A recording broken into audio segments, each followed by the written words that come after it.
on the Aggie Sports Network from Learfield. Aggie football has been brought to you by Ford, build Ford proud, and by Stokes Trucking, doing the right thing since 1979. Welcome to Aggie Postgame.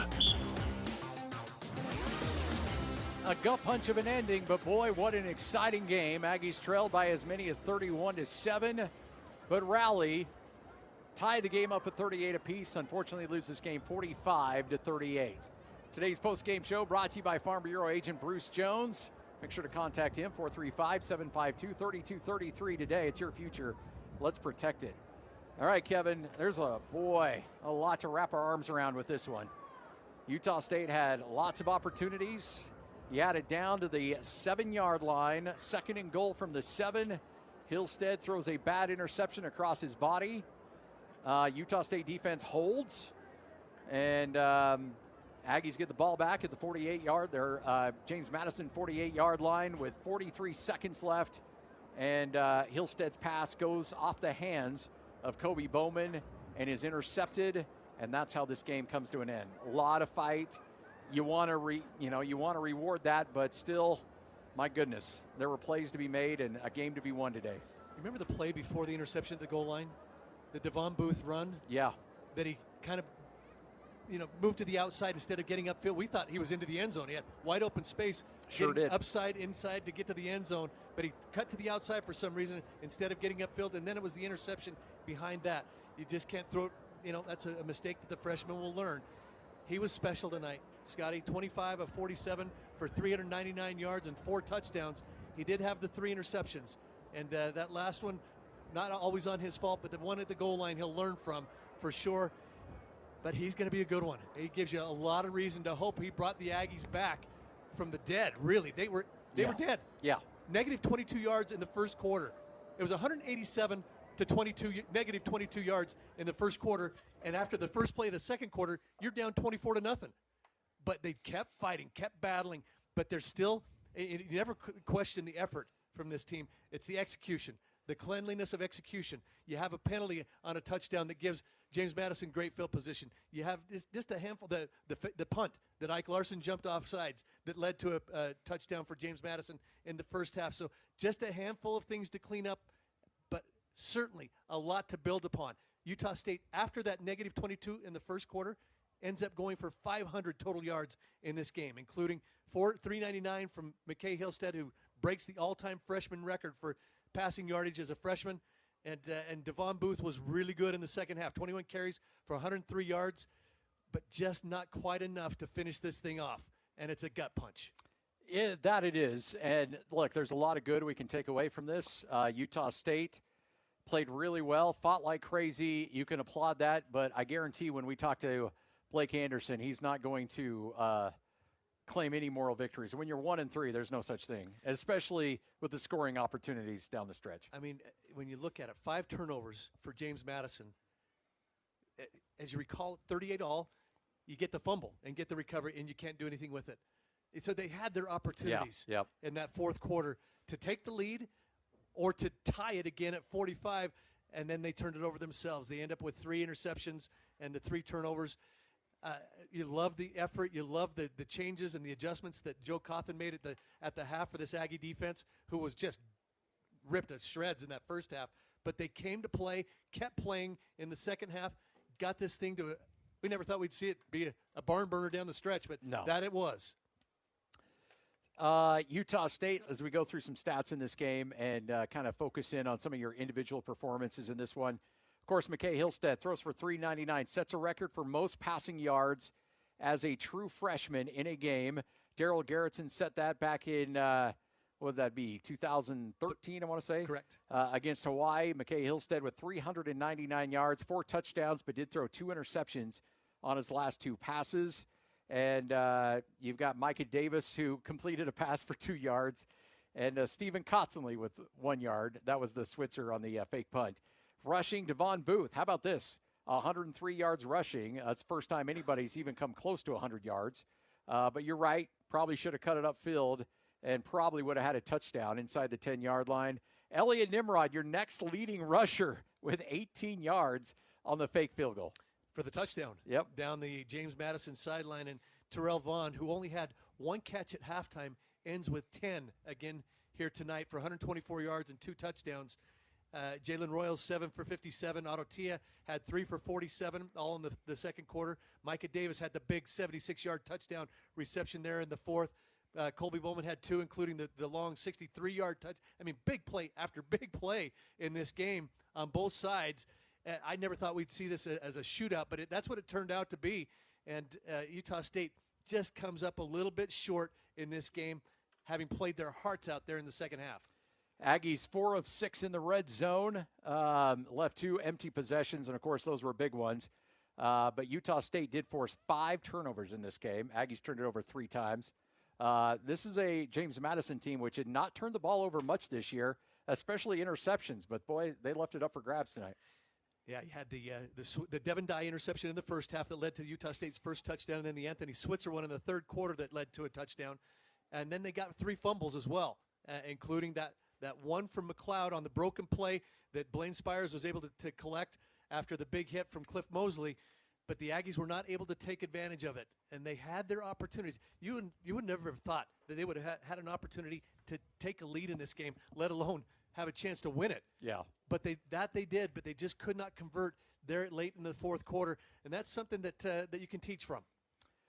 Tonight's game brought to you by Everlight Solar. It's never been easier to make the switch to solar. You simply take the money you already spend to rent power the old way and shift it over to pay for solar panels that you own instead.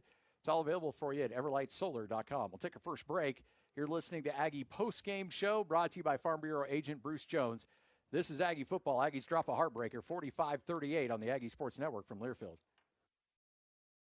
Hi, my name is Chad Mangum from Aggies Home Health and Hospice. For the last 21 years, I've been providing nursing services to the community of Cache, Box Elder, and Rich counties. Aggies represents the breastplate of Zeus and is symbolic of being a protector of the community. At Aggies Healthcare, we know you will experience the difference. With our core values of character, experience, and trust, we know that we can meet any of your healthcare needs wherever you call home. Call us today at 723-9000 or check us out at myagis.com.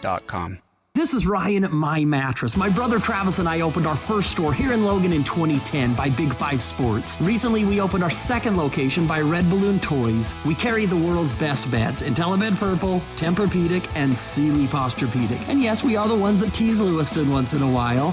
We're 6th-generation Cache Valley family, and chances are that you or your neighbor have bought a bed from us, and we value that more than anything. Come into the North or South My Mattress today and sleep better tonight. Isn't it time to sleep exceptionally? Adams Wealth Advisors is proud to announce that they've been named as one of the best financial advisory firms in the country by USA Today. Start maximizing your wealth potential with a team of experienced advisors who specialize in working with high net worth individuals. Let Adams Wealth Advisors help you achieve your financial goals with a personalized approach to investment management and planning. For more information on how Adams Wealth Advisors can help you achieve your financial goals, go to adamswealthadvisors.com. That's adamswealthadvisors.com. Security. It's the most precious thing you can give your home, especially if it's guaranteed. No cheap locks, no weak keys, no inadequate hardware, just the expertise and precision and security. Beezer Lock and Key believes there's no place like a safe home and no home safer than one secured by them. It may seem they only sell locks and keys, but what they really sell is peace of mind. Search Beezer Lock and Key or go to 4th North and 1st West and just add confidence. Aggie Sports coverage is sponsored in part by LSS Insurance Agency, your local Medicare and Social Security experts on News Talk KVNU, where Utah State is always number one. Utah State drops a tough one, 45-38. Valley Office Systems, a proud partner of Utah State Athletics for 10 years. See valleyofficesystems.com for all your copy, print, scan, and furniture needs. Joining us now, Terrell Vaughn, wide receiver for Utah State. 10 catches, 124 yards, 2 touchdowns. Terrell, heartbreaking game, but kind of talk us through that second half and how you guys were able to turn things around. Second half, I feel like we need to put together a full game, but second half came out executing, seeing what they were doing out there for defense and taking shots finally. So as you finish this game, do you feel deflated? Do you feel like there's a lot to build upon? How are you feeling in the locker room right now? it's a lot to work on. You know, offense got to come out first half like how we did the second half, always for this first 4 games. But if we get that together, then we're unstoppable. Talk about the freshman, true freshman. I know he had a couple late interceptions, but overall, this kid took a lot of pressure, took a lot of hits, hung in there very well. What was your impression of him? Oh, he's always ready to work. Every position in the offense is always ready to go. You know, we got weapons all over the field. My kid did a great job stepping up and starting his first game, so he did a great job out there. What can you attribute the slow start in the first half of? You've had that handful of games. Is there something that you guys talk about or can work on there to get that first quarter working a little bit sharper? That we're still working on. Not too sure what's going on, but we'll figure it out next game. Yeah. What really got that passing game going in the second half? Just execution, or did you guys make any adjustments at halftime? Just execution and knowing your matchups on the field. Coach A just knowing who's where and who can make the plays when we need to. A lot of pressure, especially in that first quarter, and it's had some tough field position as well, obviously. But just interested was it the game plan for you guys to start to take some shots in the second half, or was that something that was all the way through the game? It was all the way through the game. We just gotta beat them up front first, like Coach A always says, and then when we get our chance, we gotta take them up top. What did Coach A say to you at halftime? I mean, not at halftime, but in the post game. Just keep going, make plays. What do you take from this into a long road trip next week against UConn? What can you build on from this? Honestly, it starts at practice. Honestly, like I said, with offense starting a little slow, so we got to work on that. Probably, maybe take a shot first play. So maybe that get the juices flowing. As a leader, as a senior, is there something that you do or say to the guys to say, hey, keep your heads up? We got a long season to go. This was not a conference game. A lot to build upon it. Is that something you can talk about with your guys? Yeah, I could always talk to them, but I lead by example for the main part. So they'll feed off me. So it's a good feeling when they make plays too. You started 1-4 last year. You turn it around and get to bowl eligibility, so you know obviously the possibilities there. You certainly don't want to start that way again this year. Right. What do you say at practice as a leader? What do you do at practice? How do you handle yourself as a leader to make sure you guys are ready to go for frankly, what's a very difficult road trip? Like I said, come out faster, know everything that's going on with offense, and trusting our quarterbacks to put in the right place, and got to execute no matter what. You ever been in a game like that, Terrell, that you got down so big early and yet fought it back and had a chance to actually win this thing?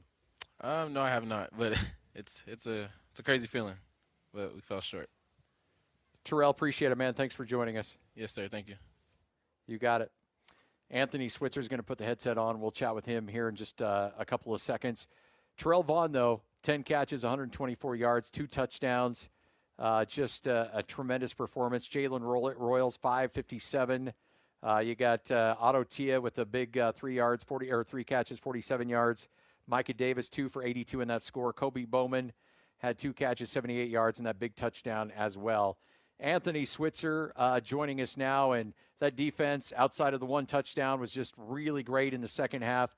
Anthony, I mean, you're always transparent. You tell it how it is. What was the issues in the first half, and what were you guys able to do to really shore things up there in the second half?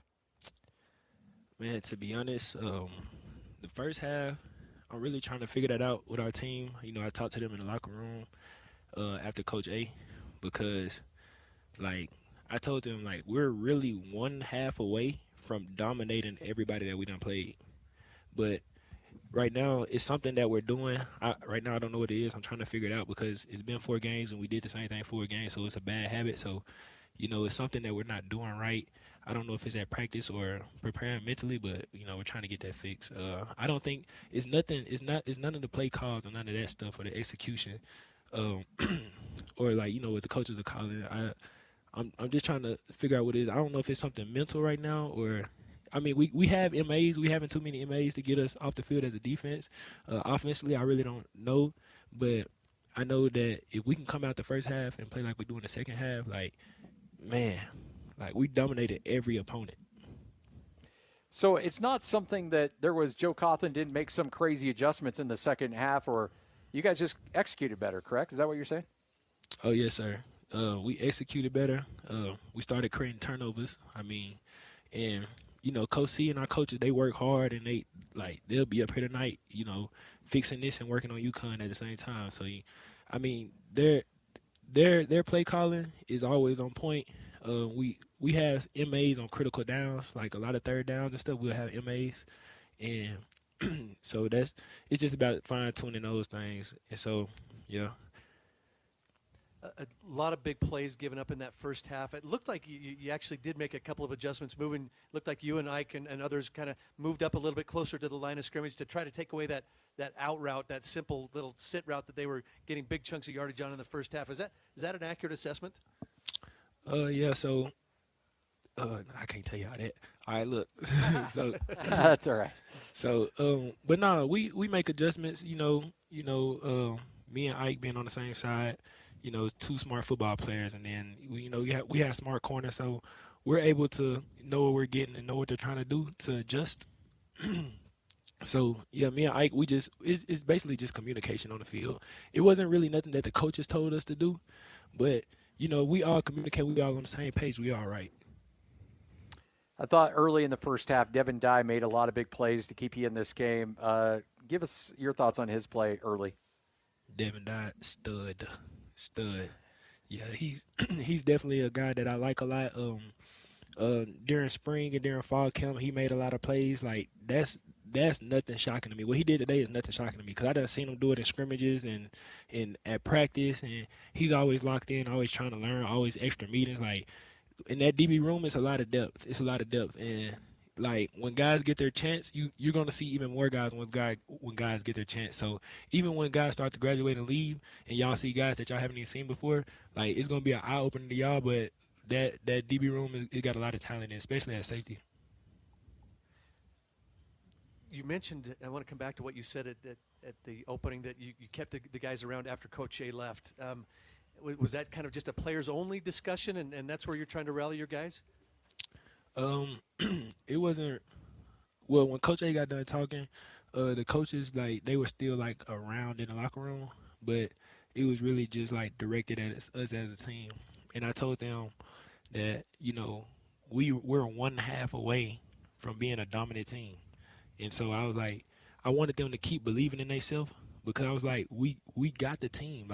Be confident. We are good, and we showed that in the second half. Iowa, Air Force, all those, we showed that in the second half. And I was telling them everybody has the right to speak, no matter if you're a travel squad, non-travel squad. If you see something that we could change or that you think that leads us in the struggling in the first half, please speak up. Because like I said, we done did this for 3 games now, and that's a habit. That is a habit. So we got to find something to break that bad habit. You're talking about that in reference to the defense, but it really felt like the offense, and I know they had the 2 turnovers late in the game, but it really felt like the offense flipped the switch as well. And you're a leader on this team. It doesn't matter offense or defense. I got to imagine your message to your guys on the other side of the ball is the same thing, correct? Yes, sir, but just keeping them guys, I always, no matter which way the ball, the coin flips with the offense, I always tell them guys to be ready because, I gotta handle my job, because if I'm not doing my job and I'm too focused on the offense, then nobody's doing my job. So I just try to focus on my job, and I have full confidence in our offense, and I try to keep encouraging them guys and just let them know if they do get a turnover, if they do get a 3 and out, I just tell them man, y'all go sit down and get off y'all feet because y'all finna be on the field real quick because I'm gonna get the ball back for y'all. So that's my thing. Which you did 5 times tonight, including your interception. Tell us a little bit about that play and what you saw. Yeah, so I had the back. He flared out. Quarterback scrambled out the same way. I didn't know what the back. He ran a swing route to the boundary, and then he started to block me. So I was like, okay, he doesn't have anybody to pass the ball to over here. So I tried to get on the running back's outside shoulder to set the edge because all my help is on the inside of me. And then we had great pressure. We had great pressure. He threw the ball, Ocho Cinco toe tap, caught the pick, but, everybody giving me the spotlight, but really the spotlight is on the guy who was pressuring because, if I don't get that pressure, then I don't get the ball. So that interception really is. Well, they say defenders can't catch, but you not only caught, but got that toe tap. So that was impressive, man. Oh, yeah. All thanks to that D-line and Coach C drawing up the pressure. Because without that, there was no interception. Hey, Anthony, you're always a pleasure to talk to. We appreciate you always taking the time to talk to us after a tough loss. Thanks for it. Thanks for doing that, and look forward to catching up with you next week against UConn. Yes, sir. Appreciate y'all. You got it. Anthony Switzer joining us on the post-game show. Remember, Siegfried and Jensen serving the Utah community for over 30 years and have won over $1.2 billion for their clients. I want to thank Siegfried and Jensen for their support of Utah State Aggies and the people of Utah. Tough one tonight. Aggies dropped this one 45-38. Down as many as 31-7. Came back, rallied, tied the game up at 38 apiece, gave the late touchdown up, and had the ball inside the 10-yard line. Unfortunate pick by McKay Hillstead, and then had it 1st and 10 at the 48-yard line. Another interception off the hands of Kobe Bowman ends this one. Aggies had opportunities, but just couldn't get it done, and Coach Blake Anderson kind enough to join us. And, Coach, we know you. There's always things you can build on, but that had to be a tough locker room. There's no moral victory here in fighting back. I know you guys wanted to get this done, and we're close to getting it there, but just fell short. Yeah, just super proud of how hard the guys fought, but at the end of the day, you're right. We turned the ball over when we couldn't, and gave up an explosive when we couldn't, and you get close. So we obviously there'll be a ton of positives to pull from, but you want to find a way to win the game, and tonight we didn't. So I look up, it's 38-38, and you feel like, man, we've done this group is fighting their tail off. We've got to finish. We got to finish. So yeah, I'm kind of lost for words, to be honest with you. I'm down. That one hurts. And as much as you also want to finish, you get down again in the first quarter, and maybe we just eliminate the first quarter and just start the second quarter from now on. But talk about the start. Yeah, it's as bad as it gets. I mean, we're pinned back the whole time. We felt like we had the ability to. We had a good beat on their kick coverage and how we could attack them, and obviously we feel really, really good about Micah and Terrell back there, but we didn't block well. The penalties and the bad field it just started us out in the hole, and then we couldn't get a stop.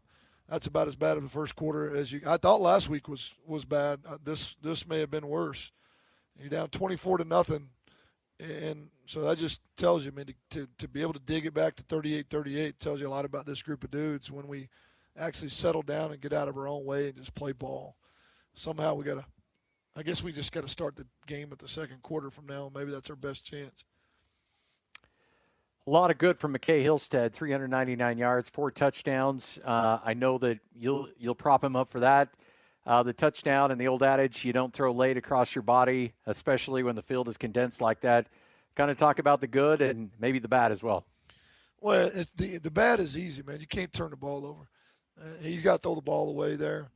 I mean, you're going to have a ball that bounces off somebody's hands, and that's going to happen. What you cannot do is make a careless decision and throw the ball down the middle like he did. And so he'll learn from it, and it's not the only thing. I mean, we made enough mistakes for everybody tonight, and without the way he played, we're not in it. So you take the good with the bad, but he clearly has to learn from that, and we have to protect the football. He is not able to turn the ball over in those areas. A lot of good from him. He did a great job against a very good defense. He threw a ton of phenomenal balls and did really most of the night did a great job protecting the ball. But you can't beat a team like that when you throw them the ball like we did there in a couple of situations, especially there late. The play right before he threw the interception, and we thought we looked at it from up here, and it looked like Devon had a clear path to the end zone, but then he cut it to the outside and wasn't able to get it into the end zone. And just small little things like that coulda, woulda, shoulda. That you never really would have thought that down 31-7, you got a chance to win this thing, and to see the fight and the ability for these guys to just stick with it. I mean, there's a lot to build upon, but you told us before the game, still. It's all about execution. These guys are always going to fight. It's all about execution. Yeah, I mean, we've found a group that is not afraid of work, not afraid of being coached hard, willing to fight every day. I mean, but that doesn't guarantee you an opportunity like we had tonight. I mean, that's unique. To be down, 24-0, to be down 31-7, and to fight and claw back to a 38-38 game and literally have a legitimate chance to win it. There's very few groups that can do that. So in that sense, we learned a lot about ourselves tonight. I mean, this is something that you can build on. We got to eliminate the mistakes. We got to come out and play better the first quarter. And as we mentioned, you can't turn the ball over. I love this group of guys, and so we're gonna keep fighting and working with them. But it's gonna be this could be one of those that's gonna be hard to swallow over the next couple of days because you did have a chance. You had a chance to win it, even though we've made a ton of mistakes. So as rough as that defense was in the first half, second half you forced turnovers. They didn't get a first down until 10 minutes left in the fourth quarter. I know you give up the big touchdown, and that ended up being the difference in the game. But the turnovers forced, everything else, especially the 3-and-out to get you the ball back with less than a minute left. Work us through. I mean, was there a lot of corrections? I mean, a lot of adjustments made at halftime, or did these guys just bow up there in the second half? Well, some of both. I mean, Joe and the defense, they got a little more aggressive. We felt like that we weren't competitive in the first half. Just we were letting them bring it at us and really too soft out on the edges. And I kind of challenged them at halftime. I told them, man, let's mix it up. Let's get after them. Let's make them earn it. And he got a little more aggressive in the second half. We played more man coverage. We brought more pressure. We got after them a little bit, and guys responded. I felt like that once we started moving the ball offensively, you could feel the energy on the sideline change. And, that everybody kind of fed off of each other. They weren't drastic adjustments. We were running the same plays offensively that we were running in the first half. We just continually got better and better. They got tired. We got stronger as they got tired, and so you could see our conditioning and the altitude and the way we play, start to play into it as well. Eliminate a few mistakes, and it's a different outcome maybe. Physical game, a lot of banged up guys. Talk a little bit about where things are at with MJ and a couple of the other guys that stepped out of the game tonight. Yeah, it's hard to tell right now. I'm not real sure. There were clearly some guys that couldn't finish, but I don't know what we're looking at in terms of is it just bumps and bruises? Is it potentially another game or two? I really don't know. They weren't able to come back tonight for whatever reason. And we'll have to really evaluate them tomorrow, see how they respond. We've got a normal week, but we do have to travel to UConn, as you guys know, and so it'll be the next couple of days will be pretty critical for us. They didn't score points off it, so your defense helped you out. But the Stephen Cotsenley fake punt, was that just the ball fell off his hands and he was forced to make a play, or was that a fake punt design? No, it's a fake punt, and that's a boneheaded call on my part. I should have just pinned him in. Luckily, we bailed him out and scored the very next drive, but should have just gone ahead and pinned him in. The drive had stalled. We liked the fake against their safe defense, but just the way they lined down and it wasn't exact. It wasn't perfect. And 4th and 12 is always difficult anyway. That's one I'd love to have back. I was reaching a little bit there and trying to create a spark, but we got to stop. And we went down and scored the very next drive on the big throw to Micah Davis and bailed us out. So appreciate him doing that. Just talked to Anthony Switzer, and he said after you talked with the group post game that he kept him around and tried to make sure that learn from this and keep your heads up. That we're coming. We're just keep moving forward. I'm assuming that was your message to the guys as well. It was just how proud I am about how they battled to get us back in it. Frustrated with how we started, like everybody. Proud of how they battled to get us back in it. They didn't flinch. They could have quit. I mean, there's a lot of teams that quit when you're down 24-0 and you're down 31-7. I've seen it. I've seen it happen. I've seen a bunch of dissension and arguing on the sideline, and coach isn't calling the right thing, and offense isn't doing that, and defense isn't doing this. And we didn't have any of that. These guys pulled together and fought and dug our way back in it. And when you consider, how many new guys we got on this roster that are still getting to know each other, even guys that were added as late as the last couple weeks before fall camp. This is a big undertaking to solidify and rebuild this roster. And I told them downstairs or in media, this is, in a lot of ways, this is year one, man. This is a big game, a big test. And in that sense, we didn't win the game, but how they responded to adversity, how hard they fought, and how they pulled together, man. We're going to learn from that, and that is going to be helpful. Now, we got to get better execution, and we got to play better early, and we can't turn the ball over. But there's a lot of teams that would have quit, and this game would have gotten away and ugly and had never been back in it. And in that sense, Aggie Nation can be super proud of the guys that we got in that locker room. Keep helping them, keep pulling on them, keep lifting them up. They're going to get better. We're going to get better. Got a monstrous road trip. It's not pleasant going back to UConn, a 5-hour flight with a bunch of football players on a small charter flight. You'll learn probably a lot about your team on this trip as well. Yeah, we will. It's the next opportunity. It will not be an easy trip. They're going to be looking for a win. I know they've had a tough start too. They were big, long, and physical when we played them last time, and I would expect nothing different. Our guys are hungry for a win, and if we can grow up and find a way to play the way we played at the end, if we can play that way for 4 straight quarters, then it's a trip I'm looking forward to. So, like I said, man, I'm proud. I'm proud of a lot of things. I'm not proud of the outcome, and I'm not proud of how we started the game and how poorly we played in the first half, but extremely proud of how we dug our way back into it to put ourselves in the position that we were in tonight. Got to have a memory like a goldfish, right? Yeah, I'm not sure I'm as fast as a goldfish. This one's going to hurt tonight. Yeah, I'll give myself a couple days, and then it's on to UConn.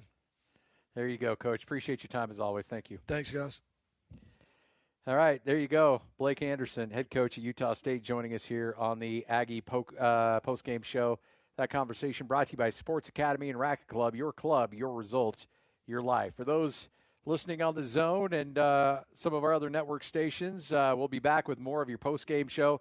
For those listening on KVNU, we'll hand the reins on over to Al Lewis. By the way, special thoughts and prayers with the Franson family, owners of KVNU and the Cache Valley Media Group for their loss. Just know that you're in our prayers, and we're thinking of you and your family at this point. But we'll hand the reins on over to Al Lewis coming up next. We'll take a break. You're listening to Aggie Postgame Show. Aggies lose a tough one, 45-38 on the Aggie Sports Network. The game is over, and now KVNU Aggie Game Day continues with Aggie Call, the complete recap on all the action of your Utah State Aggies. We want your comments and questions about today's game. The phone line is 435-753-KVNU. The text line is 435-339-0321. Plus, more interviews and insights are coming as we break down the Aggie action with you and the Aggie Nation.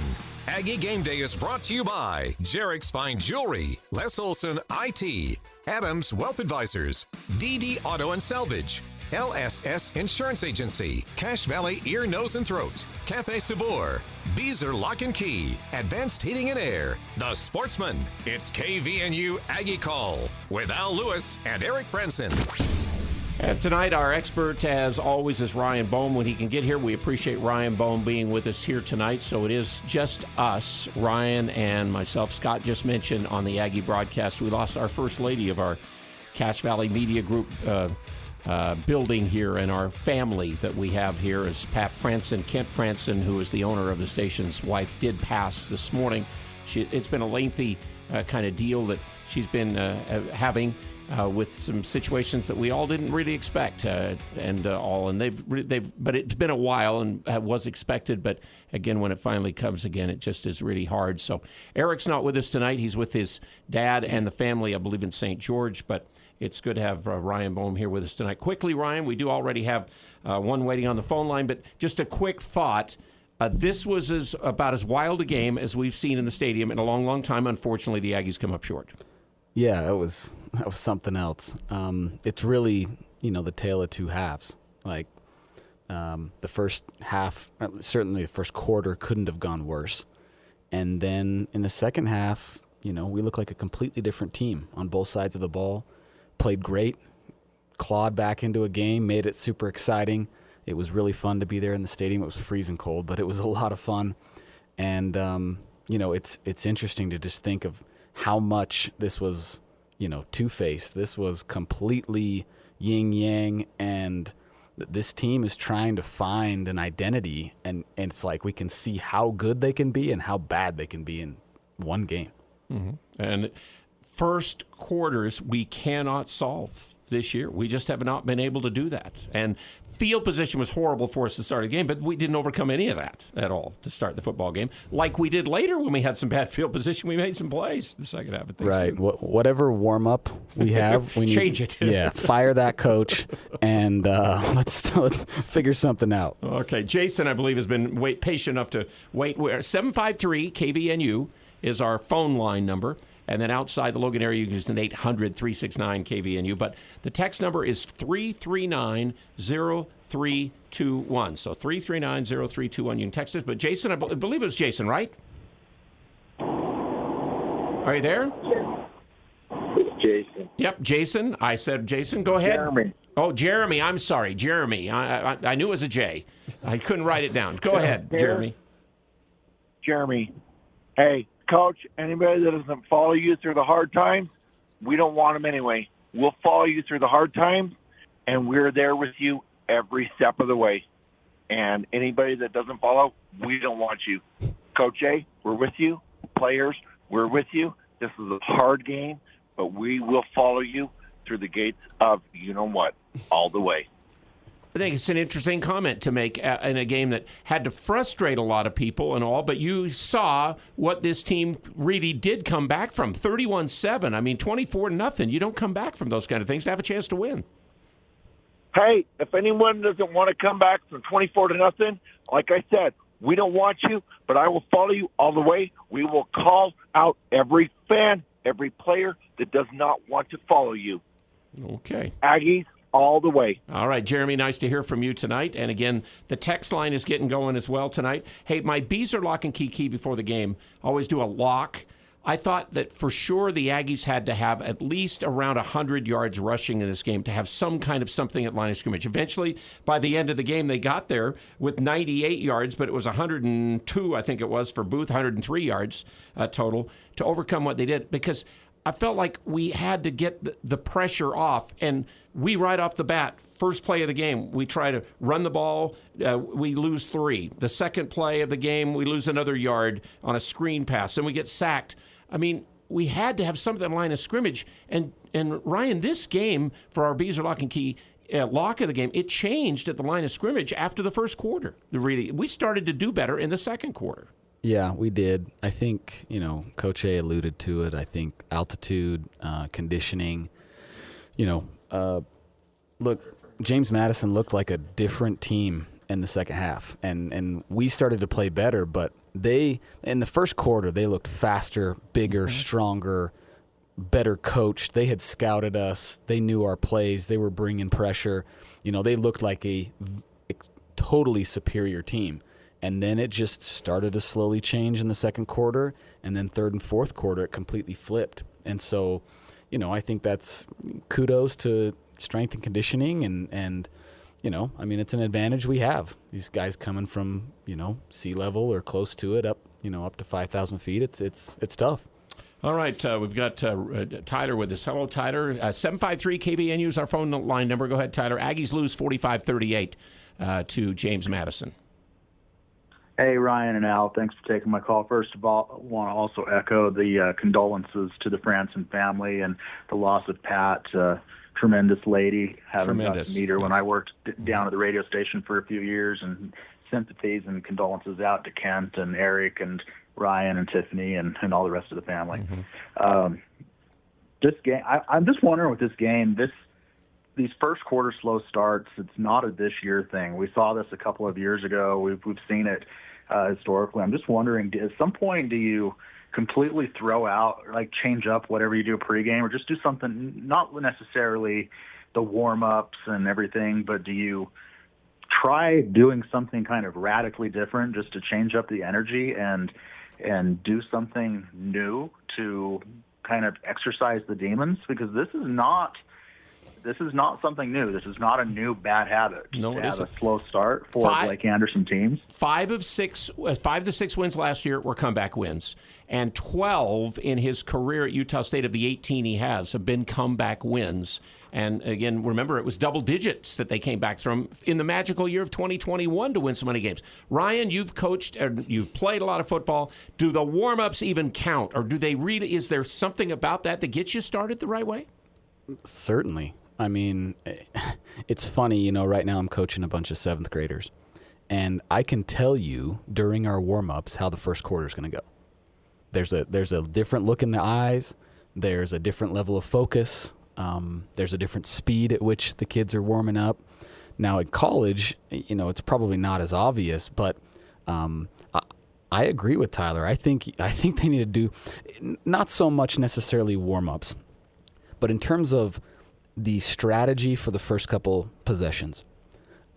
I mean, why did we not throw the ball vertical until late in the second quarter? Mm-hmm. And then all of a sudden, I mean, it was there all game. It didn't change. I'm complaining from the stands that we have isolated coverage all day long on the backside, and we just won't throw it, and we won't throw it, and we won't throw it. And then finally we throw it, and it's a touchdown. And it's like, why do we wait? When I coach my little 7th grade team, if I've got a small corner on my best receiver, I'll call a go on the first play of the game. And I'll do it on the second play of the game if they ISO him again outside. And so I think we should be more aggressive. And I mean, it's like, why are we like, holding punches? It's like we're trying to feel them out for the first quarter when let's go after them. We made 2 bad decisions on kickoff returns at the start of the game. We should have taken the ball at the 25 rather than have it at, the 13 and the 6 because of what ended up happening and all those things. Because that just throws you off, too. Sure. But then it looked like, to me, Hillstead didn't have any time to throw the ball early in the game except for a screen. And then all of a sudden, later in the game, he'd sidestep something, or we did a better job against their rush, though, too. Yeah, he was a little out of sorts during the first quarter. There's no question. I think, maybe some butterflies. First start, he's taken, first team reps all week. Like, he did not look like the same player in the first quarter as he did last week.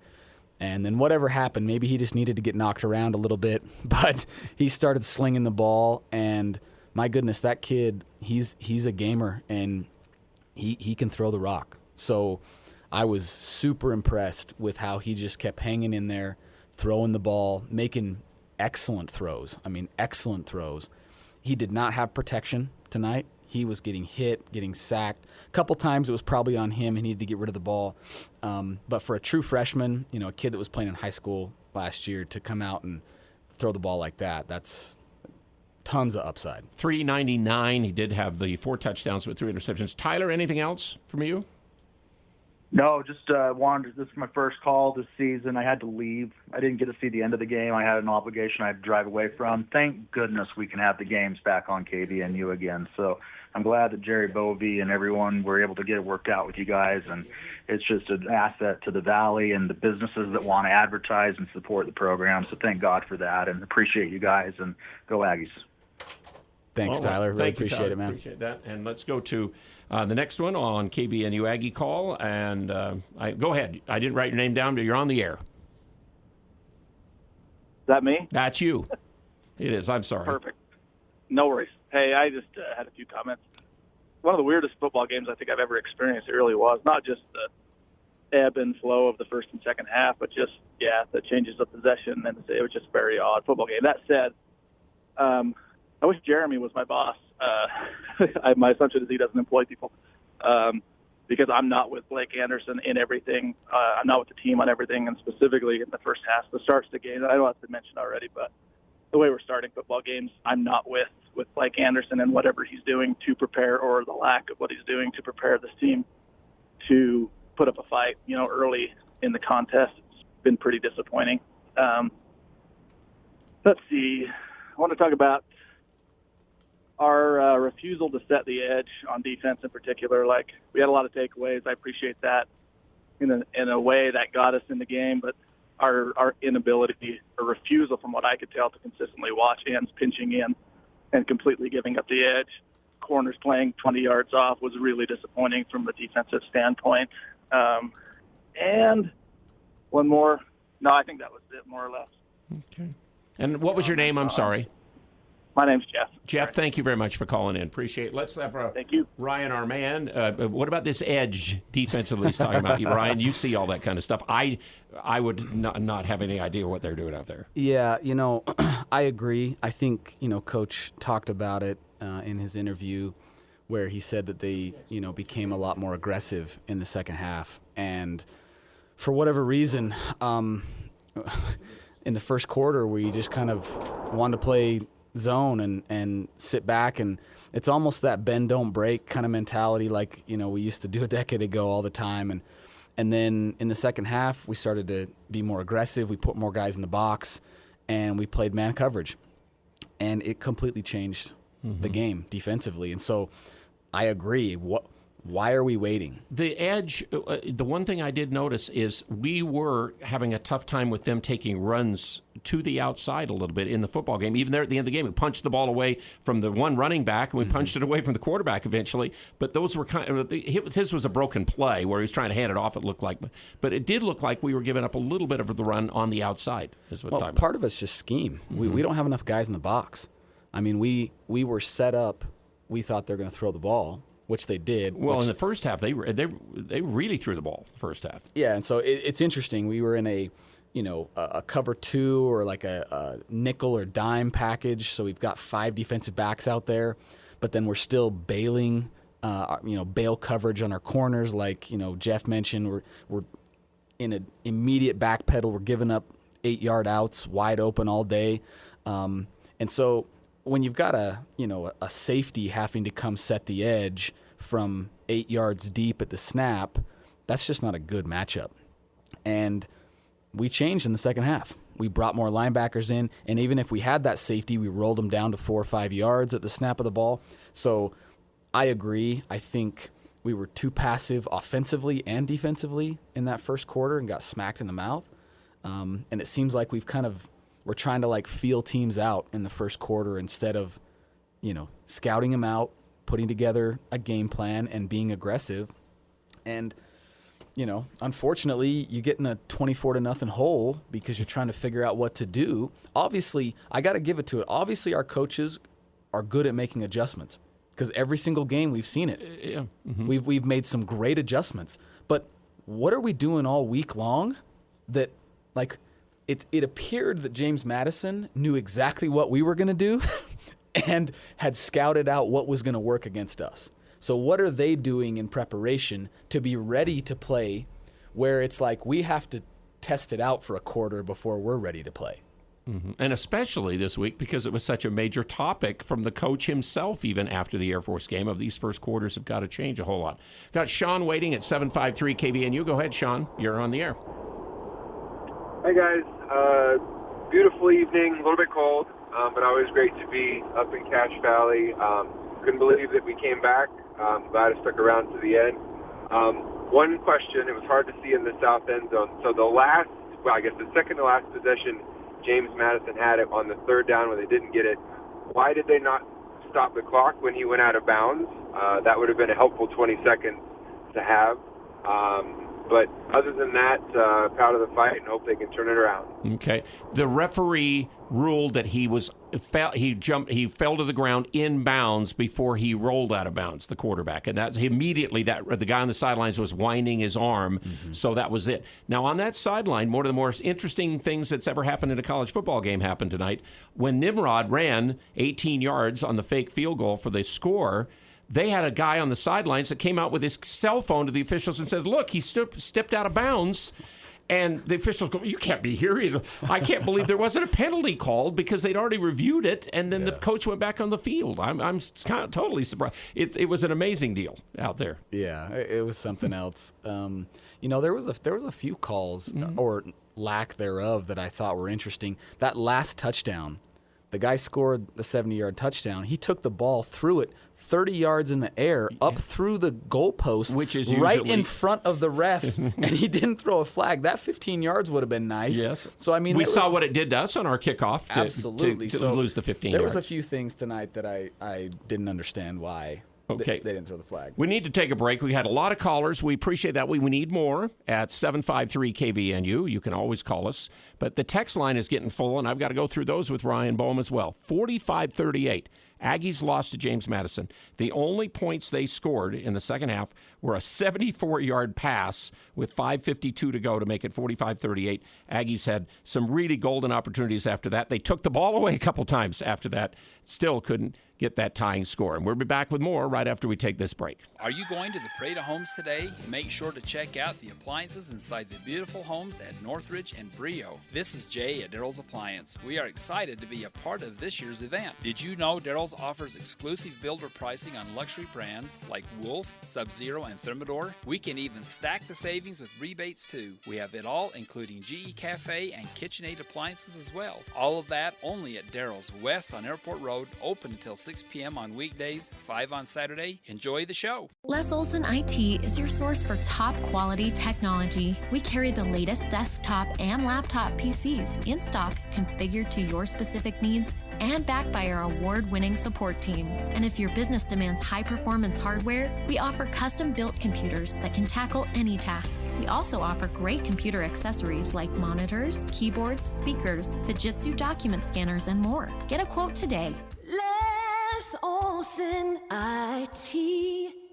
Hello, I'm Ashley Nate, Operations Manager at Cache Valley Bank. My calm and caring personality combined with my quick problem-solving skills help me provide my customers with the personalized attention and exceptional service they deserve. And I look forward to providing you with that same experience. Come visit the Preston branch and ask for Ashley, or give me a call to see what opening an account with Cache Valley Bank can do for you. I look forward to meeting you. Cache Valley Bank, member FDIC. Hi, I'm Jay Broadbent with Alpine Home Medical. I'd like to invite you to learn more about us. Since 1997, we've been Utah's premier one-stop shop for home medical equipment. What sets us apart at Alpine Home Medical is the superior level of customer service. We provide home oxygen, CPAPs, wheelchairs, scooters, breast pumps, and so much more. Come on down and get to know us. Alpine Home Medical, we bring wellness home. Visit alpinehomemedical.com. Utah State Aggie Sports is sponsored by Prodigy Brewing, Logan's family-friendly brew pub. Best of Northern Utah winner on News Talk KVNU. And we also appreciate Daryl's Appliance. Why do you buy from Daryl's? They're your one-stop appliance shop. Experienced salespeople, famous appliance repair, and great replacement parts, and the in-house warranty. Daryl's on Airport Road. Agis Home Health and Hospice. Call them at 723-9000. Experience the Agis difference with their core values of character, experience, and trust. And by the Sportsman in downtown Logan since 1947. Ski equipment, biking gear, camping supplies, technical shoes, and clothing. Quality selection of casual and formal wear. That is the Sportsman. Utah State loses to James Madison 45-38 after at one time, first play of the second quarter, it was 24-0. And still, Utah State was behind at one time 31-7 and came back and had it 38-38 with the ball with a chance in a good spot. You thought after it was, back at 38-38 when the Aggies got it to that with 11 minutes to play. They got him off the field on a fumble that Blaine Spires recovered. And then the Aggies had the ball at the 39-yard line, but again, went 3 and out on a sack play. Then they came back on the field. That's when James Madison took the lead 45-38 with 5:52 to go. Great kickoff return by Davis at that time after some poor ones early in the game. And then Vaughn catches the 42-yard pass, and they can't go anywhere at the 39-yard line, ended up giving it back. Then the fumble by Palmer, they get it back. The fumble later by McLeod. I mean, it was just a strange game, but 45-38 was the final. Got a lot of texts here, Ryan. We can react to them. Ryan Boehm with me, Al Lewis again. Our thoughts are with our colleague Eric Franson, who's normally with us after the game. His mother passed away today. Pat Franson, terrific lady. we've known for a long time. Dang Aggies is what 2122 said, and that kind of summed up everything. 5879 says, no calls on JMU were out of control, and you're just talking about one after a play. But there's some other stuff. I mean, the coach definitely deserved it at Sportsmanlike for being on the field after they'd already reviewed it once. Yeah, and there was a lot of extracurricular going on, and I mean, it wasn't just James Madison. I mean, we've got some guys that have some discipline problems and need to keep their emotions in check. But there was a lot of chippiness, and there was a lot of, after the play, throwing a shoulder into a guy, pushing someone. And I don't think the refs did a very good job of controlling that. We got flagged a few times, but, it wasn't both ways. And I have no idea where the officiating crew came from, because normally, sometimes on road games, like when JMU gets to bring officials from their league to our place, then we get ours back there. That's what's happened some of these home and homes. I don't know how that works now. A number of conferences share the same officials now, too, so a lot of them work all over the place. So I have no idea. This is, let's see, who's this one? It's 5633. Would have been easy to give up, but Hillstead looked great in the second quarter and the second half, although the picks and sacks are problematic. Defense should have made adjustments sooner. Great that they fought to the end. Kudos to the coaches to keep them all focused. Again, we've also, though, heard kudos to to the coaches for not getting them started the right way. One thing, 2 times we brought blitz, and they threw the touchdown pass right where we brought the blitz, though, in the game. Those were calls on defense that did burn us. Yep. So, again, that to me, that's coaching. So obviously we've got a tendency that James Madison knew about. And then, whether it's 2 of the times, I think the blitzer was supposed to peel off with the back when he was coming out of the field. So it might have been that they didn't do their job. But obviously we've got some tendencies that James Madison was able to find. And so, then I ask, okay, what were the tendencies that they have, and were we able to exploit them? And if so, why did it take, 20 minutes to do that? It seemed like it almost took us till the second half to really throw bombs and go for the big strikes. That worked more often than they didn't, almost in this game, in some ways, too. Which, again, has been a pet peeve of mine for years, and I was really encouraged today with the amount of vertical throws that we made. And it might just be that, Lagan wasn't, super comfortable throwing those balls, and that they were there. He didn't throw them. Hillstead obviously will let it go.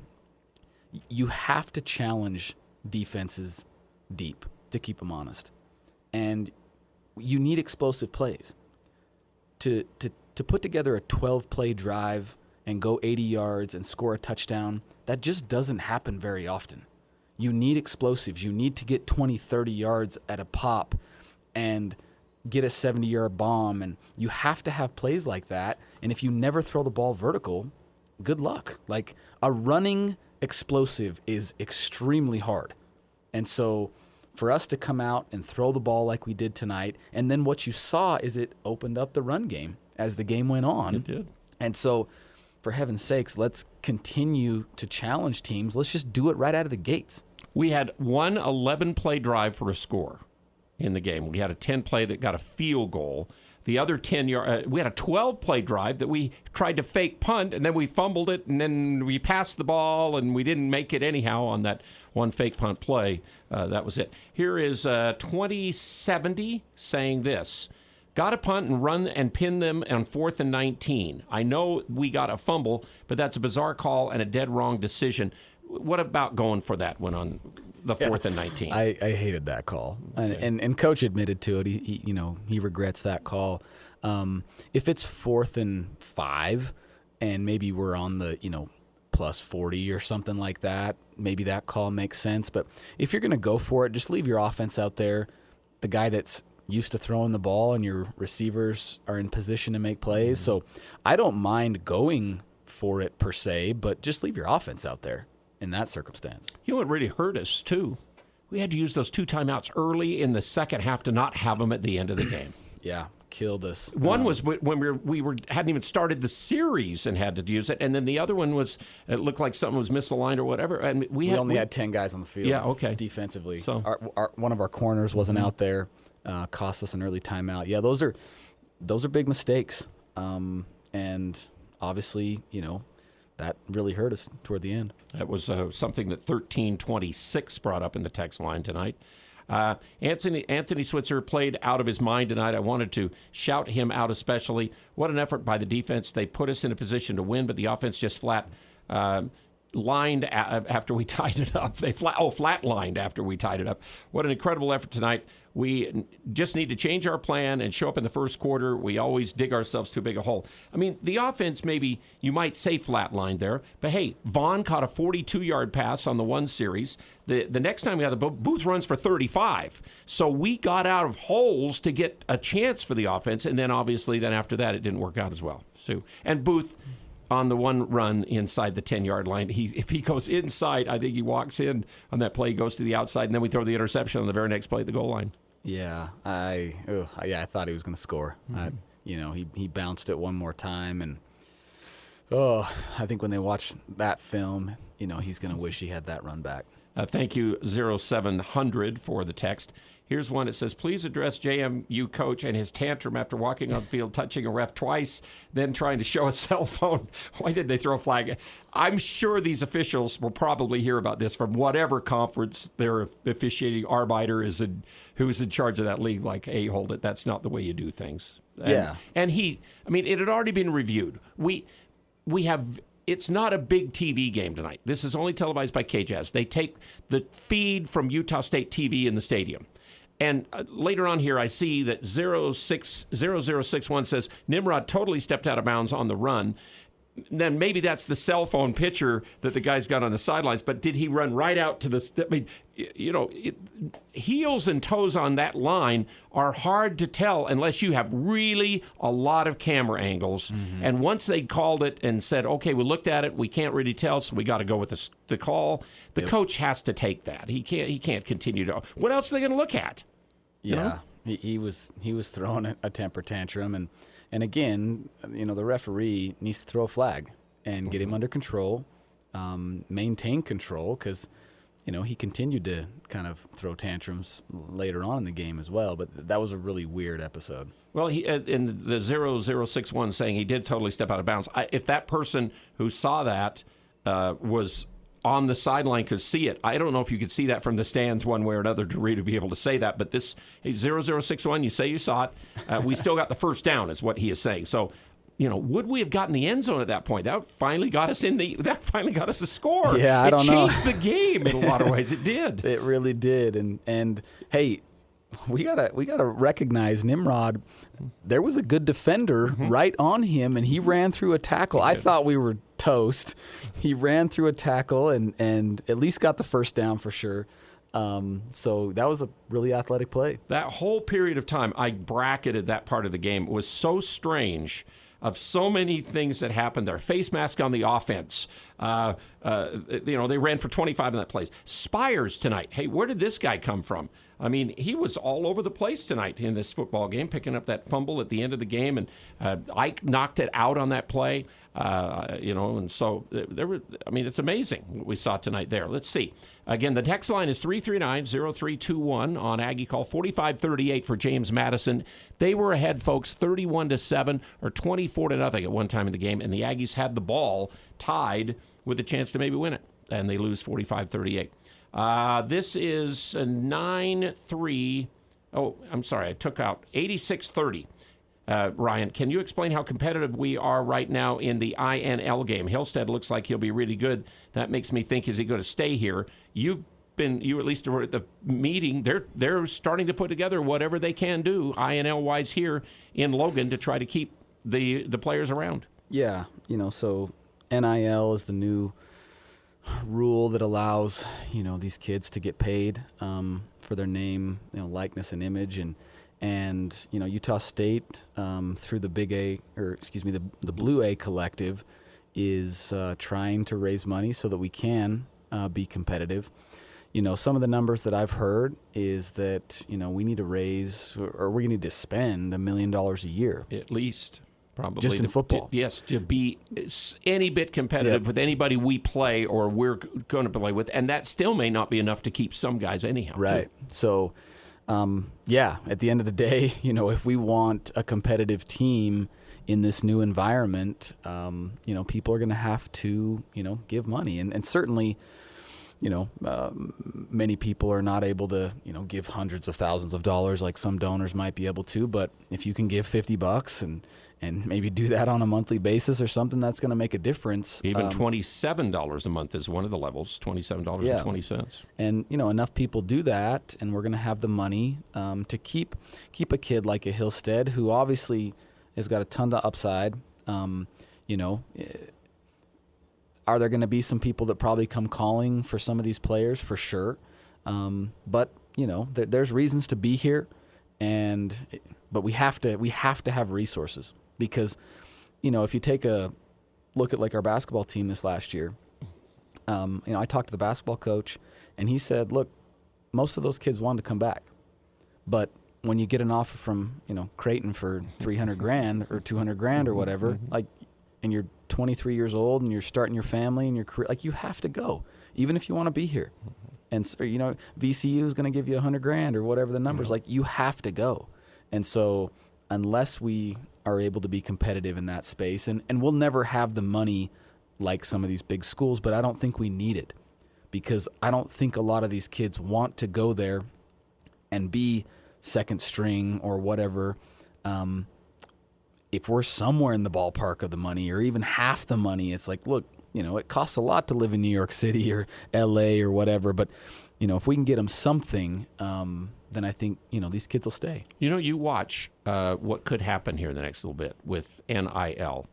There will be guys who are at, I'm going to say Alabama, Ohio State, that are second and third string guys that don't get a chance to play and maybe get something already.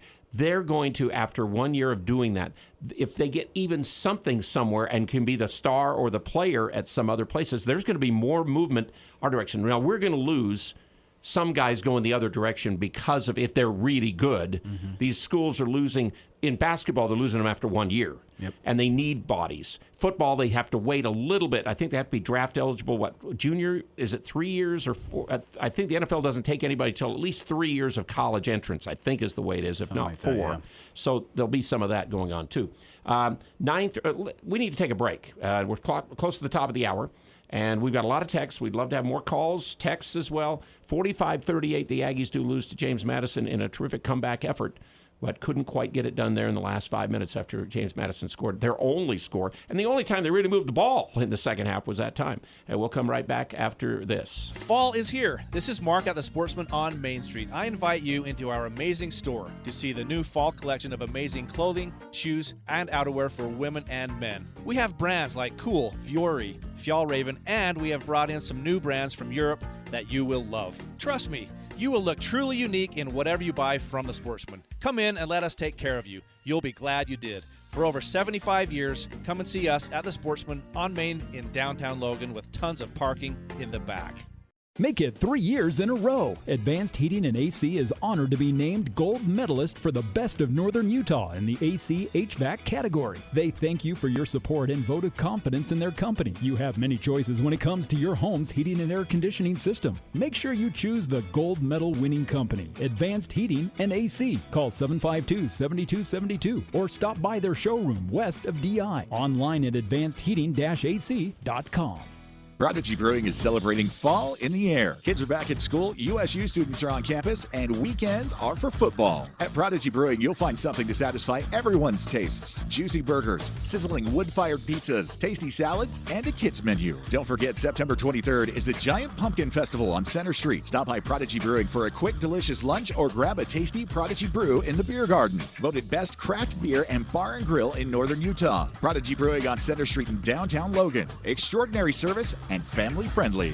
Life is hard, so making sure you find that perfect woman is important. You need someone that will be by your side through the good and the bad. Once you have found her, show her that she is special with a beautiful diamond ring from Jerix. Yes, it is all about the romance. At Jerix, you won't find a more intimate setting. Where you purchase the ring might not be as important as who you choose to marry, but it's pretty close.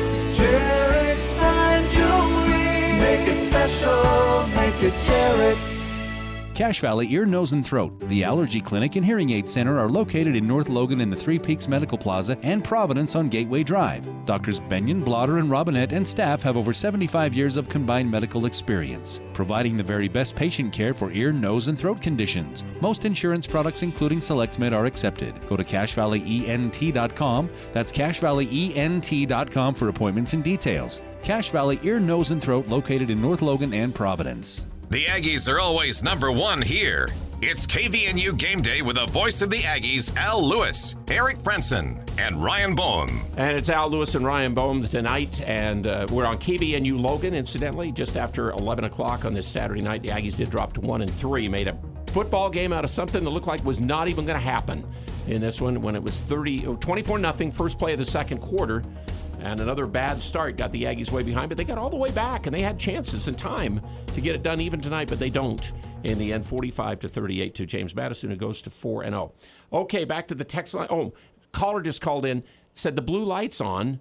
The reason the Aggie A blue light is on, because the volleyball team did win against Colorado State 3-1 today. All sports get to light the blue light. So for a long time, it was just the football or basketball that did, and now that all the sports at Utah State light the light if they win. That's the reason why after a disappointing loss in football tonight, that's why the blue A is on. So we mentioned that, and we mentioned LSS Insurance. They believe their job starts once you've selected one of their great insurance plans. 752-9493 on Monday. Give them a call. And Jarek's Fine Jewelry, and it's a popular engagement ring store, and they also do a lot of custom design and in-house laser jewelry repair. So make it special. Make it Jarek's. All right, here's the next one, Ryan Boehm. The text line is 9315. I know they text in quite often, but they say this: do we have offensive line issues, or is there other factors with what's going on offense?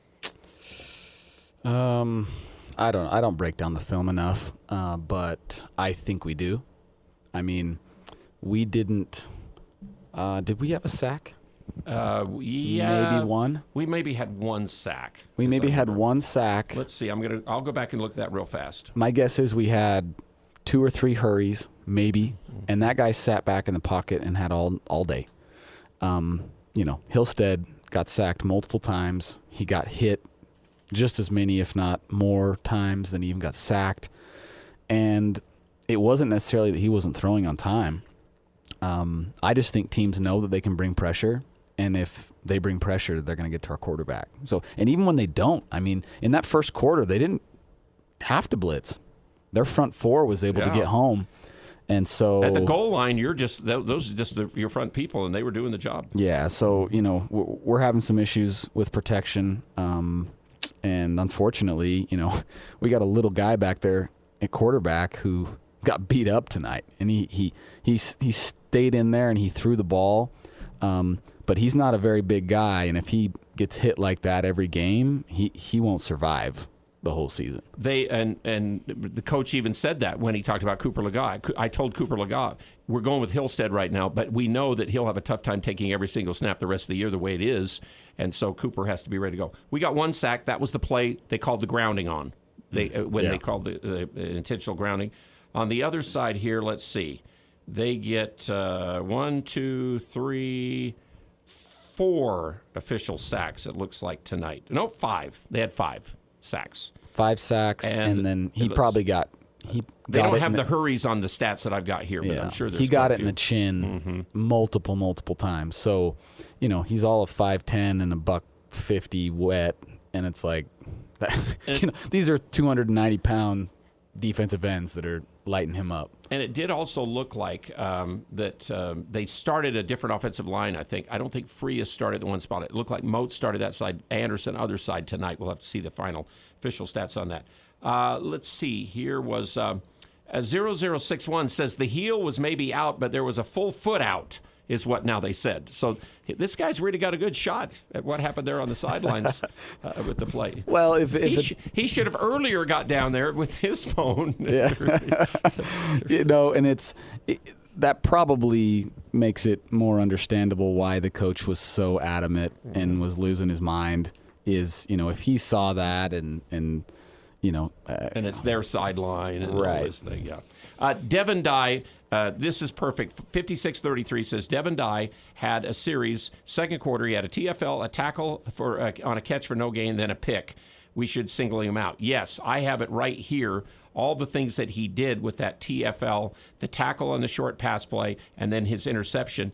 And I'll tell you, that was an amazing series for him. His dad was a 13-year NFL guy, or NBA, let's get it right, Major League Baseball guy for and an outfielder, and was a World Series MVP when the White Sox won the World Series over Houston. Wow.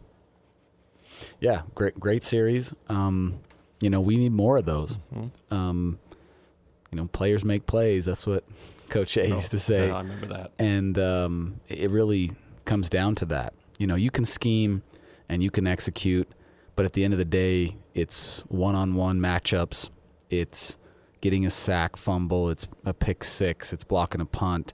And that's, one guy doing something spectacular. So, we need more guys to step up like that. Good job, 93-15 coming back on. He says, no need to go to Lagoon after that roller coaster ride we had tonight in this game. And Lagoon did open their big brand new roller coaster. Primordial or whatever.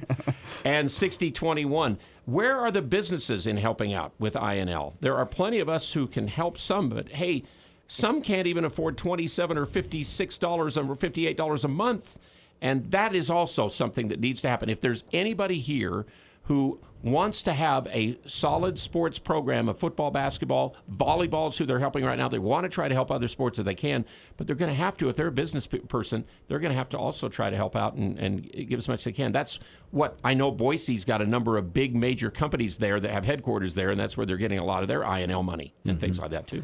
Yeah, I think right now it's an education process. I think many of us, myself included, when they made these laws, these changes, I was kind of reluctant. I thought, wow, these kids, are on scholarship and it's going to get out of hand and yada, yada. And I kind of grumbled about it. And I think many people felt that way or still feel that way. But the fact of the matter is that it doesn't matter if that's how we feel. This is the current situation. I think it will change over time. I think they'll start to regulate it and try and get their arms around it a little more. But the fact of the matter is it's here. It's the new reality, and we have to change. We have to participate. So for me, I think it's an education and it's an awareness thing. We need to be out in the community. We need to be talking about this. Businesses do need to understand, the opportunity and the need. And so, hopefully it'll start to spread and we can, round up enough money. Yeah, and you're a former player who would have probably in your day would have said, wow, I want to take advantage of this as much as I can. All these athletes now are hearing about it, and they hear about such and such at some place getting this much a month or whatever. The stories are out there, and some are true and some maybe are not true about some of these things going on. But the players are looking at it like, okay, where's mine?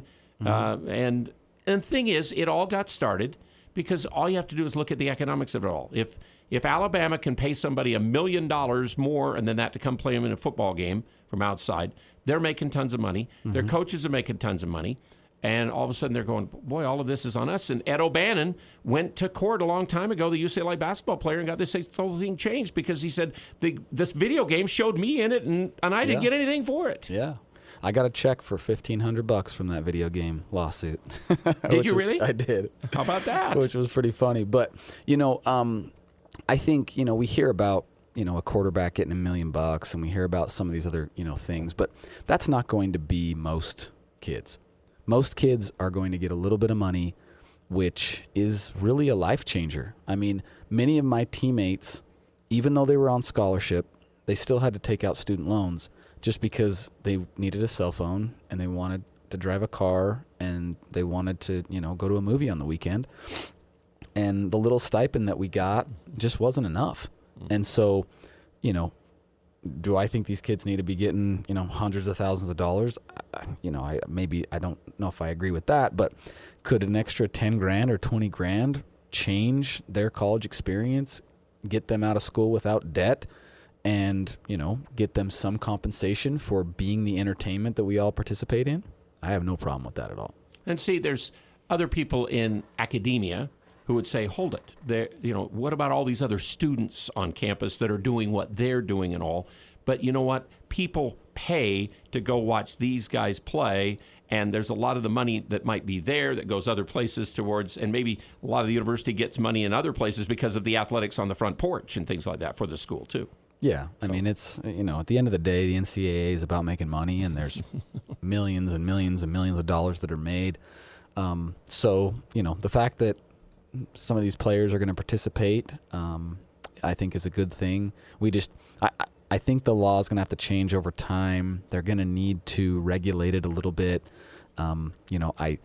These kids don't have any financial sense most of the time. They're 19 years old. They're going to go buy a sports car instead of, saving. So I think there needs to be some education and training and things there. But the fact that there's money that they're going to receive, it's become professional athletics to some degree. Part of the Blue A Collective is that they are trying to make sure that they academically progress and stay at Utah State and get schooling done for them to be able to get maybe some of the money that eventually is promised to them too, right? Totally. Is that part of it? Yeah, part of it is it's really the way that it's being designed is like a contract where people aren't going to get all the money up front. They'll get it at certain points. They'll get some, after transfer portal closes. They'll get some after the last semester. They'll get some before spring ball. They'll get some.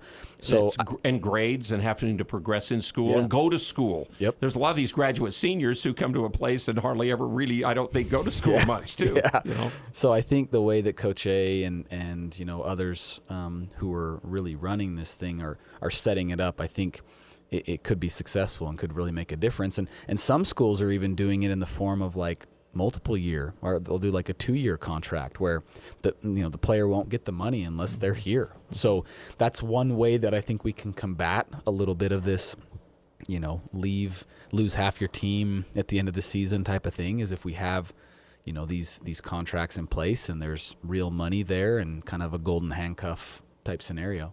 All right, our postgame brought to you by Les Olson Company, the best defense for your network, everything from copiers to outsourced IT services from Les Olson. Remember, don't forget, every Thursday is that burrito smothered in cheese, fresh guacamole, endless chips, salsa, and your favorite drink for $7.95 at Cafe Sabor, one of our good sponsors. And appreciate Advanced Heating and Air Conditioning. They always, again, are reminding you that you need to think about it. I mean, now it's down to 44 degrees, going to go maybe down into the 30s these next couple, although it is going to get warmer this next week. Furnace is going to be needed here soon. You can get that checked out right now. You can go online and get service. And looking for compression stockings, CPAP supplies, lift chairs, oxygen supplies, it's Alpine Home Medical. Other sponsors of Game Day on KVNU, Aggies lose by 45-38 to James Madison, and we'll come right back. Clean it up and get it out this fall. Don't wait another winter. Let DD Auto and Salvage pay you for that junk vehicle. DD Auto and Salvage makes it so easy and fast to get rid of your junker vehicles by paying you the most money possible. Pickup is available. If you have metal, DD Auto and Salvage in Logan want to pay you today. Search DD Auto and Salvage today or call 787-1204. That's 787-1204. See store for details. When a friend or loved one is hurt, you want to help them. If your loved one was injured because of someone else's negligent or careless driving, help them by telling them to call the Advocates, now with offices in Cache Valley. We don't charge for the consultation or any meeting after, and you will pay nothing out of pocket while we fight for the settlement your loved one deserves. We only get paid if you do. Call the Advocates today at 801-355-5550 or chat online at utahadvocates.com. Your loved ones deserve an advocate. Elements has delicious lunch specials. Soup, salad, and bread for just $10 is tasty and quick. Elements lunch menu is full of scrumptious items. Wood-fired pizzas are an excellent choice that include barbecue chicken and the bee's knees. The fresh battered halibut fish and chips with seasoned fries is always a hit. And don't forget the fan favorite, Chipotle fried chicken sandwich. Thursdays, enjoy Elements house-made smoked brisket, casual or professional. Open Monday through Thursday, 11:30 to 8 p.m. and Friday and Saturday, 11:30 to 9. Visit theelementsrestaurant.com for reservations. This Aggie broadcast is brought to you by Advanced Heating and Air, 3-time Best of Northern Utah gold medalist on News Talk KVNU, where Utah State is always number one.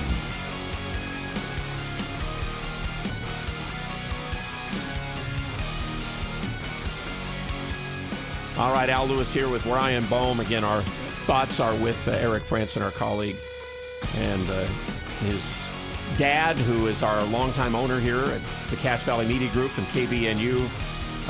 Very instrumental in getting the games back on here locally. He continued to talk to Jerry Bovee, the at that time interim athletic director of Utah State, about, we got to get this thing done, and they finally got everything together. So you can hear the games now here in the Valley, static-free, and I have to struggle to find them, and then we have our pregame and postgame like we do, and I appreciate Ryan Boehm coming in tonight, but our thoughts are with Eric and with Kent and the rest of the family, with the death of Kent's wife, Pat, who was just a terrific lady, really was. So, McKay Hillstead, this it looks like a really good developing thing. Now, I'm sure he's going to go back, like the pass over the middle of the goal line and some of those things at the end of the game, the mistakes he made, he's going to feel bad about. But, hey, he looks like he can sling it down the field and throw the ball on at target and wants to get in there and make some plays where I think I got the feeling, listening to Coach Anderson, he thought Legas was hesitant to do that kind of stuff. Yeah, I think, Cooper was a little limited in his vision of the field. I think he hesitated to pull the trigger. And in this offense, you gotta be decisive. You got to throw on time. And especially where, again, I think we're having some protection issues up front. You definitely have to throw on time.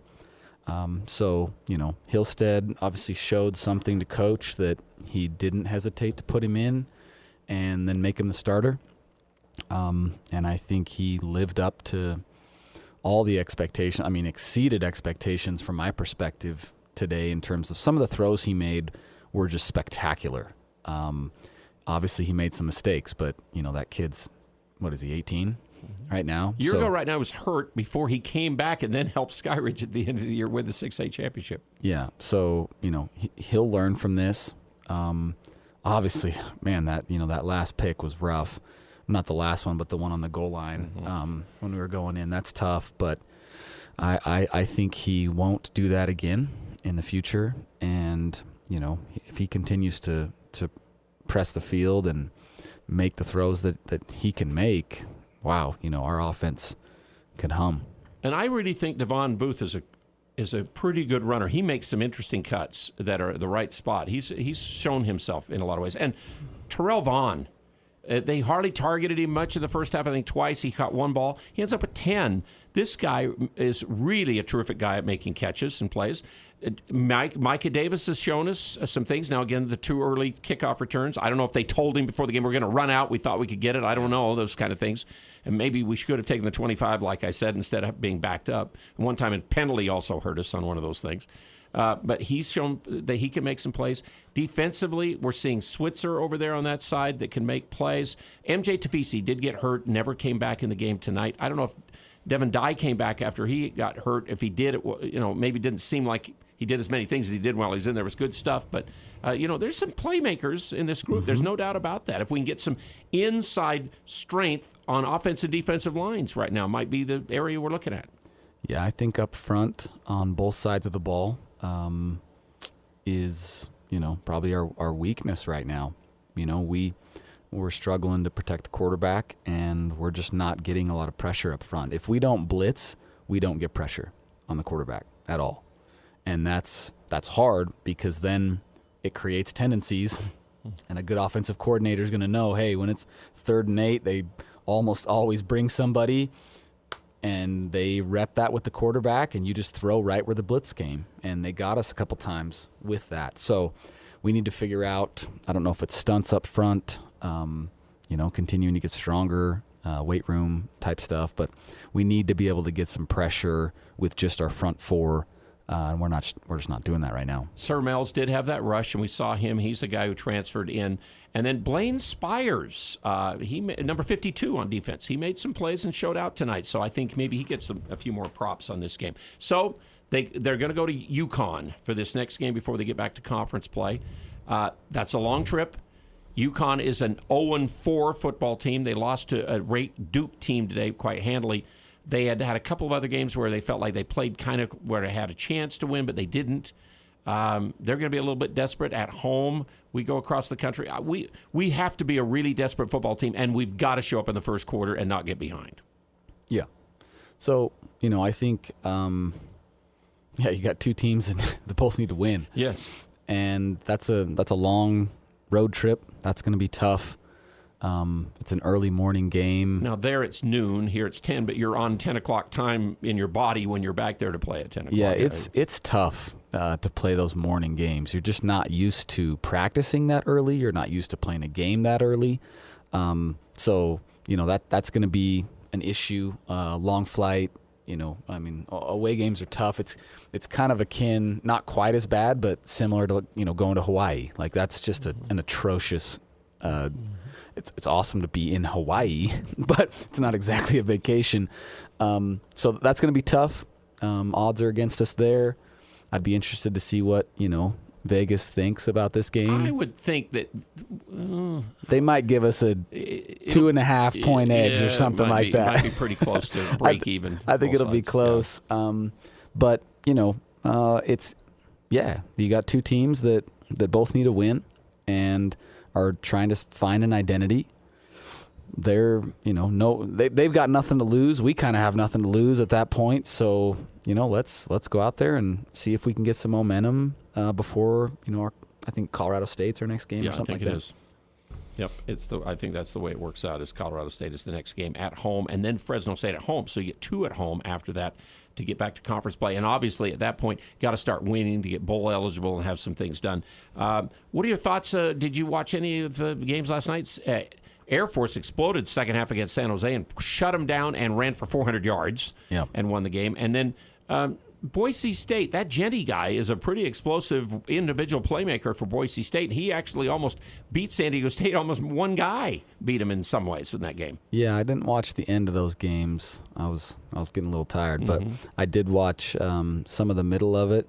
Just interesting, kind of the parity in the conference right now. Some of the traditional powers are struggling, and they don't really have an identity. Boise is not the Boise that, maybe we've been accustomed to. San Diego State is also trying to figure out who they are. So I would say Air Force is probably the best team in the conference right now. Fresno's up right now 53-10 on Kent State, and they would be undefeated too. Yeah, so, those two teams seem to be, kind of the standouts right now, and everybody else is kind of somewhere in the middle. So should be, pretty competitive. New Mexico went to Massachusetts, won in overtime today, 34-31. Colorado State won at Middle Tennessee.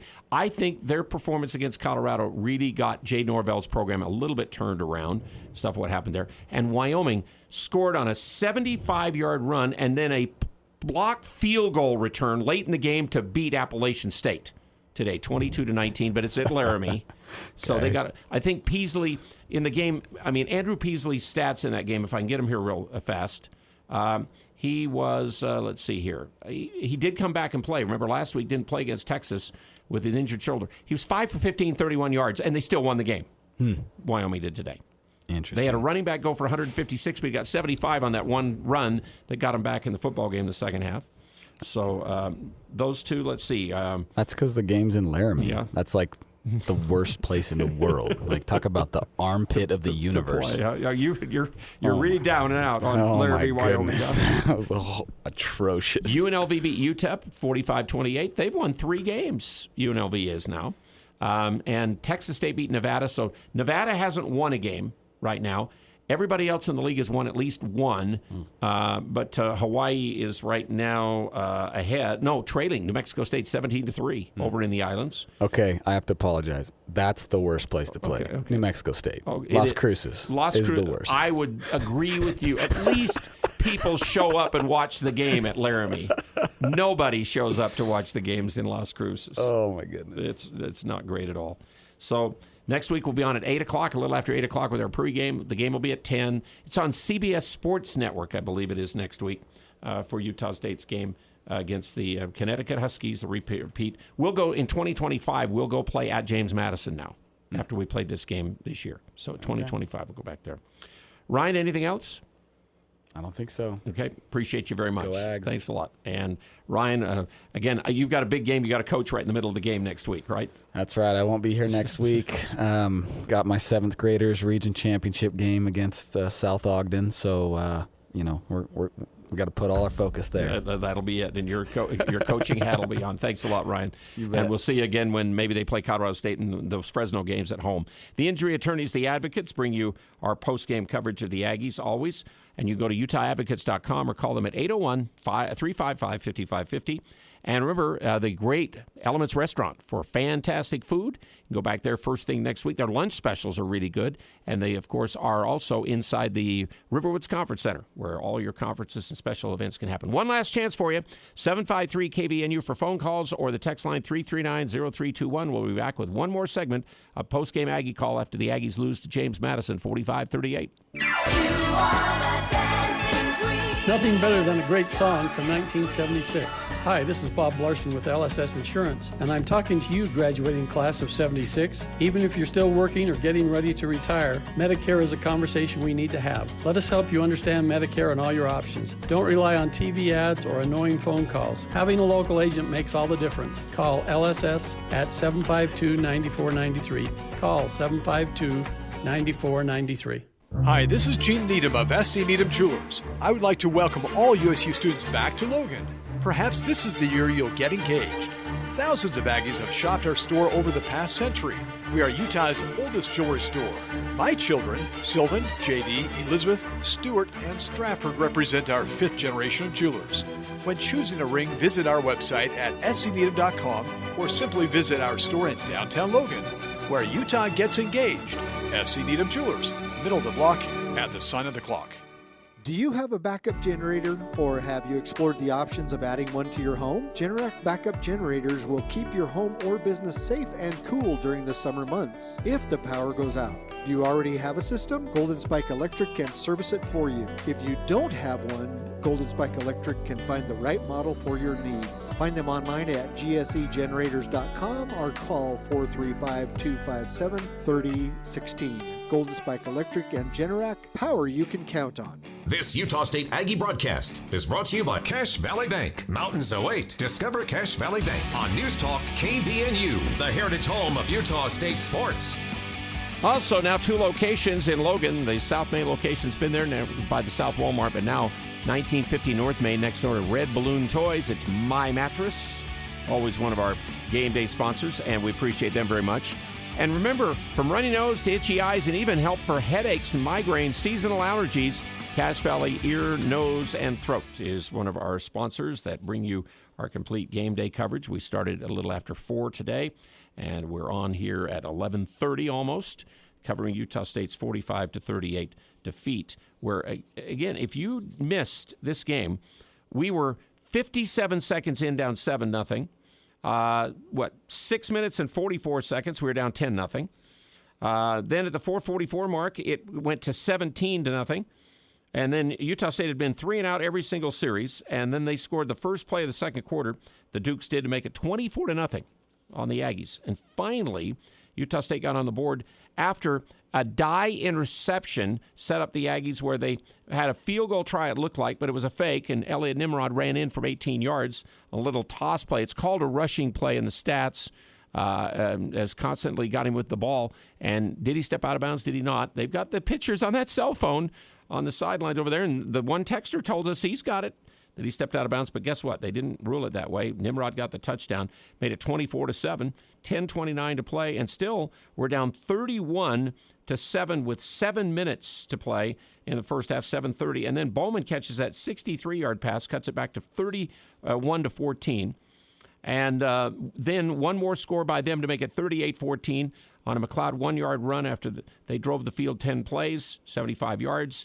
And then Utah State got the long pass to Tia. He caught another pass. Vaughn caught a couple, and then Tia made one catch, took it 1 yard, and then Nimrod did kick the field goal at the end of the first half. So it was 38-17. And at the half, Utah State had 151 yards total. After the first quarter, they had a minus 22 in the game. They only had 17 rushing yards at the half. By the end of the game, the Aggies ended up with 98 rushing yards and 500 total offensive yards. So look at the second half. At the half, they had 360 yards, James Madison did. They ended up with 506 yards of total yardage in the stats for Cache Valley Bank. They'll tailor solutions to meet your goals. We had Booth over 100 yards rushing. Usually the Aggies win a game if they get a 100-yard rusher. They didn't. First time in the Blake Anderson era they have not won a one-score game. Every other game that has been a one-score game, the Aggies have won. This is the first time. I looked at the notes that were out on this game beforehand. But it's a freshman passing record of 399 yards tonight by McKay Hillstead. He'd love to have those last 2 interceptions back. He had 4 touchdowns throwing the ball tonight. Vaughn caught 10 passes. Royals caught 7 in the game. We were only 4 out of 6 in the red zone situations of scoring. Did force 5 turnovers on the other side from James Madison, 4 of them in the second half. But they had Brown with 5 catches, 160 yards, 2 scores, 76 yards for Black. A really good running back, Black is. Didn't maybe use him enough at the quarterback. Looked great in the first half, and then in the second half, he couldn't get a first down. They didn't get a first down in the second half. Where's my notes here? The first time they got a second half first down was we'd got the game back to 38-38. And then they eventually fumbled the ball in that next series. But we had to punt after we recovered. Then they did throw a 74-yard pass to that back out of the backfield to make it 45-38. 2 long press down. They were, like we're talking with Ryan, they were passes right into where we had pressure coming from that they seemed to find that spot. Then Davis got the good kickoff return, and the Aggies had the ball, and then Vaughn caught the 42-yarder. Then we couldn't convert that one. Then they got the ball back and fumbled the ball back to us there at the end of the game. And then that's when Booth ran for 35 down to the 10-yard line, almost scored on that play. I kind of just barely stepped out of bounds with the official in his face. And then on the next play, Booth could have run in from 10 yards. He cut it inside. Could have cut it outside. He should have gone in. I would never be able to even go the 3 yards he did on that play. But then the interception on the very next play. And we only had 1 timeout, gave the ball back to him, forced him to punt the ball. Utah State then had it. Really pretty good field position. 48 of James Madison threw an interception on the very first play when Bowman had it up there jumping for it, tipped off his hands. And they got the interception. They took a knee, and that finished the game. So that's your stats and your review of the game, brought to you by Cache Valley Bank. So the other top 25 scores, we've mentioned everybody in our league. USC's only leading Arizona State 27-21 with 13 minutes still to play in the fourth quarter. Washington is still up with 10 minutes to play in the fourth quarter on California, 52-25. Florida State beat Clemson, big game today. Oregon 42 and Colorado 6. So Coach Sanders loses for the first time. Utah beat UCLA 14-7. Alabama beat Ole Miss 24-10 but struggled to do it. And Duke beat UConn 41-7 was the final. So UConn the opponent next Saturday. Tennessee beat Texas San Antonio. LSU 34-31 over Arkansas, that team that BYU beat. And then BYU lost to Kansas 38-27. Today was the final score in that one. Washington State beat Oregon State 38-35. I believe that went right down to the wire. Oregon State got 21 fourth-quarter points to make it interesting. And Ohio State scored right at the end of the game to beat Notre Dame 17-14. Penn State beat Iowa 31-0. Team that the Aggies, again, really outplayed after the start of the game. And tonight the Aggies outplayed James Madison, an undefeated team. But in the end, they come up short. So appreciate you joining with us. And again, like our thoughts and prayers are with our owner of our building and losing his wife today. We just feel so bad for, because Pat was such a delightful lady to have around. We just all loved her. And it's been too bad that the Franson families had to go through what they have had the last little while with this. And then she did pass away today. So our wishes are with all of them. In the meantime, we're back next Saturday with more Aggie Game Day, early morning at 8. We'll be on, and they're playing at UConn next Saturday for that game.